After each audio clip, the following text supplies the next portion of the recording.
అది పాకిస్తాన్ కాదు, బంగ్లాదేశ్. బీసీసీఐ ఈ 5 తప్పులతో ఇరకాటంలో పడిపోయిందా? ఇక్కడ ఎవరు కరెక్ట్, ఎవరు రాంగ్?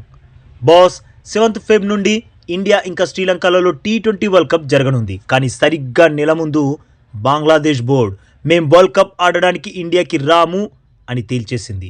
మేం ఆడాల్సిన మ్యాచ్లన్నింటినీ శ్రీలంకకి మార్చమని ఐసీసీకే లేఖ రాసేసింది. ప్రస్తుతం వివాదం తీవ్ర రూపం దాల్చింది. మరి ఈ వివాదంలో ఎవరు కరెక్ట్, ఎవరు రాంగ్? బీసీసీఐ 5 తప్పులతో ఇప్పుడు ఇరకాటంలో పడిపోయిందా? దీని గురించే ఇప్పుడు మాట్లాడుకుందాం బాస్. బీసీసీఐ చేసిన ఫస్ట్ తప్పేంటంటే బాస్, 16th డిసెంబర్న ఐపీఎల్ ఆక్షన్ జరిగింది. అక్కడే బీసీసీఐ కరెక్ట్గా దిమాగ్ వాడుంటే ఇప్పుడు ఈ పరిస్థితి వచ్చుండేది కాదు. ఆక్షన్ జరిగిన రోజు ముసుగు తన్ని పడుకున్నారా? ఆక్షన్ జరిగిన 2 వారాల తర్వాత ముస్తఫిజుర్ రెహమాన్ని ఐపీఎల్ నుండి తొలగించేది. సరే, తనని తొలగించడం తప్పు కాదు, ఎందుకంటే అక్కడ బంగ్లాదేశ్లో మన హిందువులపై మారణ హోమం చేసిన దానికి ప్రతిగా తనని ఐపీఎల్ నుండి తొలగించడం కరెక్టే. కానీ ఈ పనిని ఆక్షన్ రోజే చేసుంటే అయిపోయేది. ఎందుకంటే అంతకుముందు కూడా హిందువులపై హింసా కాండ జరిగింది. మరి ఎందుకింతకాలం వేచి చూశారు? వివాదం ముదిరేదాకా ఎందుకు ఆగారు? బంగ్లాదేశ్ ప్లేయర్ని ఆడించొద్దని ఇండియాలో నిరసనలు చెలరేగాక అప్పుడు నిర్ణయం తీసుకుని అనవసరంగా ఒక్క బంగ్లాదేశ్ ప్లేయర్ కోసం T20 వరల్డ్ కప్నే ఇరకాటంలో ఎందుకు పెట్టేశారు? ఈ తెలివి ముందే ఉండి ఉంటే ఆక్షన్ రోజే ఫ్రాంచైజీస్కి బంగ్లాదేశ్ ప్లేయర్ని తీసుకోవద్దని చెప్పి ఉంటే లోపలే ప్రాబ్లం సాల్వ్ అయిపోయేది. T20 వరల్డ్ కప్ పై వివాదం రేగేదే కాదు. 10 సంవత్సరాల తర్వాత మన ఇండియాలో T20 వరల్డ్ కప్ జరుగుతుంది. ఇలాంటి టైంలో సైలెంట్గా చేయాల్సిన పనిని ఎందుకు షో చేసి మన దేశంలో జరిగే మెగా ఈవెంట్ T20 వరల్డ్ కప్ని ఇరకాటంలో పెట్టడం, ఇది బీసీసీఐ చేసిన ఫస్ట్ బిగ్ మిస్టేక్. ఇక ముస్తఫిజుర్ రెహమాన్ని ఐపీఎల్ నుండి తొలగించడానికి నిరసనగా బంగ్లాదేశ్ క్రికెట్ బోర్డు తమ దేశంలో ఏకంగా ఐపీఎల్ని బ్యాన్ చెయ్యాలి అని నిర్ణయించింది. ఒక మామూలు ప్లేయర్ని రైట్ టైంలో తొలగించకుండా రాంగ్ టైంలో తొలగించి అనవసరంగా తనకి హైప్ ఇచ్చారు. దాంతో బంగ్లాదేశ్ ఇప్పుడు ఐపీఎల్ని బ్యాన్ చేస్తాం అని మనకే ధమ్కి ఇస్తుంది. బంగ్లాదేశ్ ఐపీఎల్ని బ్యాన్ చేస్తే వ్యూవర్షిప్ పై ఎఫెక్ట్ పడుతుంది. అక్కడ ప్రసారం చేయాలనుకున్న బ్రాడ్కాస్టర్ నుండి వచ్చే ఆదాయం రాదు. పబ్లిసిటీ చేసుకోవాలనుకునే బ్రాండ్స్ కూడా వెనక్కి వెళ్ళిపోతాయి. ఇలా అన్ని విధాల బీసీసీఐకి లాస్ వస్తుంది. ఇక బీసీసీఐ చేసిన మరో తప్పు, బంగ్లాదేశ్ని పాకిస్తాన్లా ట్రీట్ చేయడం. ఇక్కడ పాకిస్తాన్ విషయం వేరు. వాళ్ళని ఇండియాలోకి రానివ్వద్దు, మనం కూడా పాకిస్తాన్కి వెళ్ళవద్దు. వాళ్ళ విషయంలో మన బోర్డు తీసుకుంది సరైన నిర్ణయమే. కానీ బంగ్లాదేశ్తో గుట్టు చప్పుడు కాకుండా చేయాల్సిన పనిని మనం చేసుకునే అవకాశం ఉన్నప్పుడు అది ఒకే ఒక్క ప్లేయర్ని సైట్ చేయడం కోసం ఇంత వివాదం చేసుకోవడం అవసరమా? ఇప్పుడు దీని ఎఫెక్ట్ T20 వరల్డ్ కప్ పై పడుతుంది. ఒకవేళ ఐసీసీ బంగ్లాదేశ్ కోరికను ఒప్పుకుంటే ఇండియాలో మ్యాచ్లు తగ్గిపోతాయి.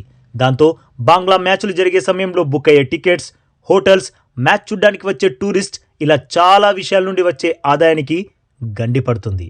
బంగ్లాదేశ్కి ఇక్కడ పోయేదేం లేదు. వాళ్ళ దగ్గర ఫస్ట్ నుండి ఏమీ లేదు. వాళ్ళు ఆల్రెడీ జీరో. అనవసరంగా మనమే వాళ్ళని హీరో చేస్తున్నాం. ఆల్రెడీ మనకి పాకిస్తాన్కి పడదు. కోర్స్ పాకిస్తాన్ చేసే చెత్త పనులే అందుకు కారణం. అలాంటి దేశాన్ని దగ్గరికి కాదు కదా, దరిదాపుల్లోకి కూడా రానివ్వద్దు. అయితే ఇప్పుడు బంగ్లాదేశ్తో గొడవ కూడా పెద్దదవుతుంది. యాక్చువల్గా 2025లో బంగ్లాదేశ్తో సిరీస్ ఆడడానికి టీమిండియా అక్కడికి వెళ్లాల్సి ఉంది. బట్ ఆ సిరీస్ పోస్ట్పోన్ అయింది. ఈ సిరీస్నే 2 రోజుల క్రితమే షెడ్యూల్ చేశారు. బట్ వాళ్ళే ఇండియాకి రామని చెబుతుంటే మనం బంగ్లాదేశ్కి ఎందుకు వెళ్తాం? మనం కూడా వెళ్ళాం. బట్ క్రికెట్లో రిచెస్ట్ బోర్డ్ అయిన బీసీసీఐతో బంగ్లాదేశ్ గొడవకు దిగడం ఏంటి? ఇక బీసీసీఐ చేసిన అతి పెద్ద తప్పేంటంటే ఏషియా కప్లో పాకిస్తాన్ టీంతో ఆడడం. పాకిస్తాన్ లాంటి దేశానికి గుణపాఠం చెప్పాలంటే అలాంటి టీంతో అసలు మ్యాచ్లే ఆడకూడదు. బట్ టీమిండియా 1, 2 కాదు, ఏకంగా 3 మ్యాచ్లు ఆడేసింది. సేమ్ గ్రూప్లో ఉండడం వల్ల ఫస్ట్ మ్యాచ్, నెక్స్ట్ లెవెల్లో మరో మ్యాచ్, ఆ తర్వాత ఫైనల్ మ్యాచ్, ఇలా 2 వారాల వ్యవధిలో 3 మ్యాచ్లు ఆడేసింది. ఇక్కడ ఏషియా కప్ ఫైనల్ మ్యాచ్లో పాక్ని చిత్తు చేసి ఓడించింది. బట్ ట్రోఫీని మాత్రం టీమిండియా అందుకోలేకపోయింది. ఈ రోజు వరకు కూడా ఏషియా కప్ ట్రోఫీని మనం రాబట్టుకోలేకపోయాం. ఫైనల్ గెలిచాం, కానీ ట్రోఫీని అందుకోలేకపోయాం. బీసీసీఐ ఆ ట్రోఫీని ఇండియాకి తెప్పించడంలో విఫలమైంది. అసలు పాకిస్తాన్ టీంతో మ్యాచ్లు ఆడడమే తప్పు. ఆ తర్వాత ఆడి గెలిచాక కూడా మన ట్రోఫీని ఏసీసీ మెడలు వంచైనా తెప్పించాలి కదా. కానీ అది చేయలేకపోయింది బీసీసీఐ. క్రికెట్ని రూల్ చేసే రిచెస్ట్ బోర్డ్ బీసీసీఐ మనం గెలిచిన ట్రోఫీని మన దేశానికి తేలేకపోయింది. ఇక ఇప్పుడు ఒక్క ప్లేయర్ కోసం ఏకంగా టీ20 వరల్డ్ కప్ని ఇరకాటంలో పెట్టేసింది. బీసీసీఐ ఈ విషయంలో ఆక్షన్ రోజే సరైన విధంగా స్పందించి ఉంటే ఈ పరిస్థితి ఇప్పుడు వచ్చుండేదే కాదు. బంగ్లాదేశ్లో హిందువులను చంపేస్తుంటే ఆ దేశ ప్లేయర్ని ఐపీఎల్లో ఆడించి మనము డబ్బులు ఇవ్వాలా? ముస్తఫిజుర్ రెహమాన్ ఎట్టి పరిస్థితుల్లో ఐపీఎల్లో ఆడనివ్వద్దు. బట్ అందుకోసం మన దేశంలో జరిగే టీ20 వరల్డ్ కప్ని ఇరకాటంలో పెట్టుకోవడం ఎందుకు? ఇన్ని వివాదాల మధ్య వరల్డ్ కప్కి ఎలా హైప్ వస్తుంది? బీసీసీఐ చేయాల్సిన పనిని సరిగ్గా చేసుంటే, ఇంతకుముందు చేసిన తప్పులు చెయ్యకపోయింటే బంగ్లాదేశ్ ప్లేయర్ని ఐపీఎల్కి దూరం చేసేవాళ్ళం, టీ20 వరల్డ్ కప్ని సాఫీగా నిర్వహించుకునే వాళ్ళం. ఏమంటారు బాస్? ఈ విషయంలో మీ ఒపీనియన్ ఏంటి? కామెంట్ చేయండి బాస్. అలాగే లేటెస్ట్ అప్డేట్కి ఒక్క లైక్ కొట్టి మన ఛానల్ని ప్లీజ్ సబ్స్క్రైబ్ చేసేసుకోవచ్చుగా బాస్. ఇక ఈ వీడియో చూసినందుకైతే మీ అందరికీ